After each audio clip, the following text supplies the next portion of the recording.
ఉల్లి ఘాటు తెలంగాణకు తాకింది. నెల రోజులుగా ఉల్లి ధర గణనీయంగా పెరుగుతుండగా గడిచిన 15 రోజుల్లో రెట్టింపైంది. ప్రస్తుతం రాష్ట్రంలో కిలో ఉల్లిగడ్డల ధర సగటున 60 రూపాయలుగా ఉంది. జిల్లాల వారీగా ధరల్లో వ్యత్యాసాలున్నాయి. ఆదిలాబాద్ లో ఏకంగా కిలో ఉల్లి 80 రూపాయలకు ఎగబాకింది.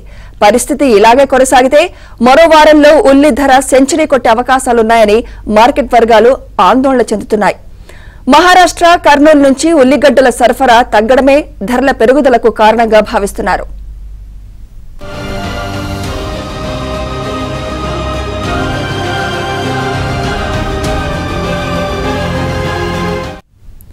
కర్నూలులో ఉల్లి విస్తీర్ణం 75,000 ఎకరాల నుంచి 20,000 ఎకరాలకు పడిపోవడంతో దిగుబడి తగ్గినట్లు గణాంకాలు చెబుతున్నాయి. మహారాష్ట్రలోనూ అకాల వర్షాలతో పంట నష్టం జరిగినట్లు తెలుస్తోంది. సరఫరా తగ్గడం, డిమాండ్ పెరగడంతో రాష్ట్రంలో ధరలు అమాంతం పెరుగుతున్నట్లు మార్కెటింగ్ శాఖ అధికారులు వివరించారు. 10 రోజుల క్రితం కేంద్ర ప్రభుత్వం ఉల్లి ఎగుమతులపై నిషేధాన్ని ఎత్తివేశాక ధరలు క్రమంగా పెరుగుతూ వస్తున్నట్లు మార్కెట్ వర్గాలు పేర్కొంటున్నాయి. కాగా దేశంలో ఉల్లి ధరల నియంత్రణకు కేంద్ర ప్రభుత్వం 4.7 లక్షల మెట్రిక్ టన్నుల బఫర్ స్టాక్ ను మార్కెట్లోకి విడుదల చేసింది. ఈ మేరకు కేంద్ర వినియోగదారుల వ్యవసాయాల శాఖ ఓ ప్రకటనను విడుదల చేసింది. ఖరీఫ్ సాగు ఉత్పత్తులతో ఉల్లి ధరలు అదుపులోకి వస్తాయని అభిప్రాయపడుతున్నారు.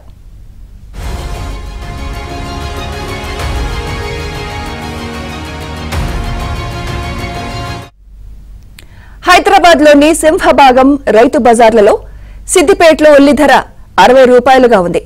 ఎర్రగడ్డ రైతు బజార్తో పాటు కరీంనగర్ మార్కెట్లో 55 రూపాయలు పలుకుతోంది. మిగతా చోట్ల ఈ ధరలు కొంత ఎక్కువగా ఉన్నాయి. నల్గొండలో 65, వరంగల్లో 68, మెదక్, భద్రాద్రి, కొత్తగూడెం, పాల్వంచలో 70 రూపాయలు పలుకుతోంది.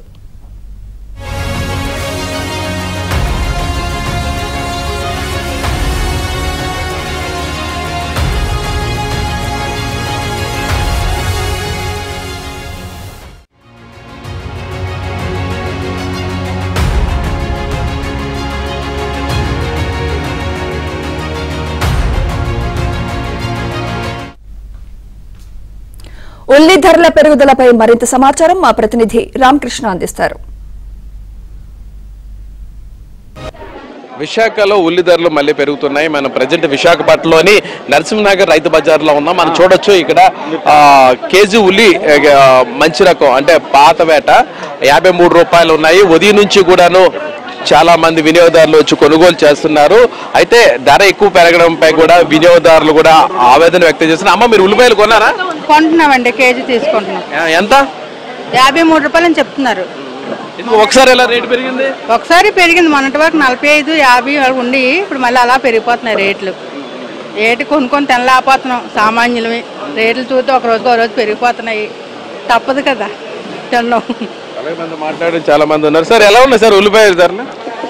విశాఖపట్నం నరసింహనగర్ రైతు బజార్లో 53 రూపాయలు ఉల్లి ధర. వంకాయలు వచ్చి 44 రూపాయలు, టమాటాలు వచ్చి 44 రూపాయలు. ప్రతిదీ కూడా 40-30 రూపాయలు దాటే కానీ లోపు అయితే లేదు. సో ఆ రేట్లు తగ్గాలని కోరుకుంటున్నాం మేమందరం కలిపి. దయచేసి దీని మీద తగిన చర్యలు తీసుకొచ్చి క్వాలిటీ కొద్దిగా మంచిది వచ్చేలాగా, రేటు కొంచెం తగ్గేలాగా కల్పించగలిగితే మంచిదని మా అభిప్రాయం సార్. మాట్లాడి చాలా మంది ఉన్నారు. సార్, ఏంటి సార్ ఒక్కసారి ఉల్లి ధరలు ఇక్కడ రైతు బజార్లో నుంచి కేజీ 50 రూపాయల పైనే ఉన్నది. బహిరంగ మార్కెట్లో 100 రూపాయలు ఉన్నాయి. ఎందుకు ఈ పరిస్థితి వచ్చింది అనుకుంటారు? ఇప్పుడు ఏం చేస్తున్నారంటే ఈ గిడ్డంగిల్లోని రకరకాల కేంద్ర ప్రభుత్వం చర్యలు తీసుకున్నా కూడా వీరు స్టాక్ ఎక్కడికక్కడ స్టాక్ చేయడం ఇది ఆనవాయితీ అయిపోయింది 20 సంవత్సరాల నుంచి. టమాటాలు కానీ లేదంటే ఉల్లిపాయలు కానీ ఈ రకాలైన ఐటమ్స్ని ఎక్కువ నిల్వ ఉండే గిడ్డంగిల్లోనే ఏర్పాటు చేయాలి. 4.7 లక్షల టన్నుల ఉల్లిపాయ ఆల్రెడీ బఫర్ స్టోర్లో ఉన్నది. ఇంకా దీన్ని ఏంటంటే ఇంకా వెరిఫికేషన్ చేయాలా, మండలాల్లోకి వెళ్ళాలా, విలేజ్లోకి వెళ్ళాలా, అక్కడ కూడా స్టాకేజ్ ఫుల్గా ఉంది. ఇది ఏంటంటే ప్రతి సంవత్సరం ఈ గిడ్డంగిలో నిల్వలు చేయడం వల్ల పబ్లిక్ అందుబాటులో లేకుండా చేయడం వల్ల దీన్ని రేటు బడాయిస్తున్నారు. రేటు పెరగడం వల్ల జనాలకి సౌకర్యంగా ఉన్న రైతు బజార్లో కూడా దొరకడం లేదు. ఇది ఏంటవుతుందంటే కంపల్సరీగా ఈ ఉల్లిపాయ, టమాటాలు కూడా సంవత్సరంలో 2 సార్లు పెరుగుతూ ఉంటుంది. ఉల్లిపాయ కూడా 3 సార్లు పెరుగుతూ ఉంటుంది. ఇది ఎందుకు చేస్తున్నారంటే కేంద్ర ప్రభుత్వం చర్య తీసుకోవాలా. ఇప్పుడు ఆల్రెడీ ఈ నిల్వలన్నీ కూడా కేంద్ర ప్రభుత్వం చర్య మీదే ఇప్పుడు తీసుకొస్తున్నారు. దాన్ని తక్షణమే వాళ్ళు అరెస్ట్ కూడా చేస్తారు. ఎవరైతే నిల్వలు చేస్తున్నారో వాళ్ళందరినీ కూడా పట్టుకోవడం జరుగుతుంది. ఉల్లిపాయ రేటు 4 రోజుల్లో ఇది రేటు కూడా ఇంకా తగ్గుతుంది. అంటే ఉత్పత్తి తగ్గడం వల్ల ఇప్పుడు రేటు పెరిగింది. బాగానే ఉందండి. ఇది రకరకాల బంగ్లాదేశ్, ఢాకా, వెస్ట్ బెంగాల్ కొన్ని ఏరియాల్లో నిల్వలు ఎక్కువ విపరీతంగా ఉన్నాయి. గిడ్డంగిలో ఈ వెస్ట్ బెంగాల్లోనే ఏటవుతుందో మమతా బెనర్జీ ప్రభుత్వంలోని ఈ స్టాకేజ్ విపరీతంగా చేస్తున్నారు. అక్కడ నిల్వలు తీస్తే వెస్ట్ బెంగాల్లోని బంగాళదుంప కానీ, ఉల్లిపాయ కానీ, టమాటాలు కానీ ఇవి బయటకు తీస్తే గిడ్డంగల నుంచి విపరీతంగా రీసేల్ కూడా ఇంకా 4 రోజులు పోతే ఈ ఉల్లిపాయ ఎవడం మళ్ళీ కొండవు, అవి మళ్ళీ ఆంధ్రప్రదేశ్కి తోలుతారు. అవి అంటే ప్రభుత్వం ఈ ఉల్లి ధరలు నియంత్రించడంలో ఎలాంటి చర్యలు తీసుకోవాలి? మీరు కేంద్ర ప్రభుత్వం చర్య తీసుకోవాలి. రాష్ట్ర ప్రభుత్వం వల్ల దీనికి ఎట్టి పరిస్థితులు ఇది లేదు. మొత్తం భారతదేశంలో వెరిఫికేషన్ చేయాలా. ఎక్కడైతే గిడ్డంగులు నిల్వలు ఉన్నాయో అవన్నీ కూడా తక్షణమే చర్యలు తీసుకొని వీరిపై తగిన చర్యలు తీసుకోవాలని కోరుతున్నాం. ఇది మొత్తం మీద పరిస్థితి ఉల్లి ధరలు అకస్మాత్తుగా పెరగడంపై ఇక్కడ వినియోగదారులు కూడా తీవ్ర ఆవేదన వ్యక్తం చేస్తున్నారు. ఇప్పటికైనా కేంద్ర రాష్ట్ర ప్రభుత్వాలు ఉల్లి ధరలను తగ్గించే విధంగా చర్యలు తీసుకోవాలని కోరుతున్నారు. వీడియో జర్నలిస్ట్ అభిలాష్తో రామకృష్ణ, ఏబీ నాన్ జ్యోతి, విశాఖపట్నం.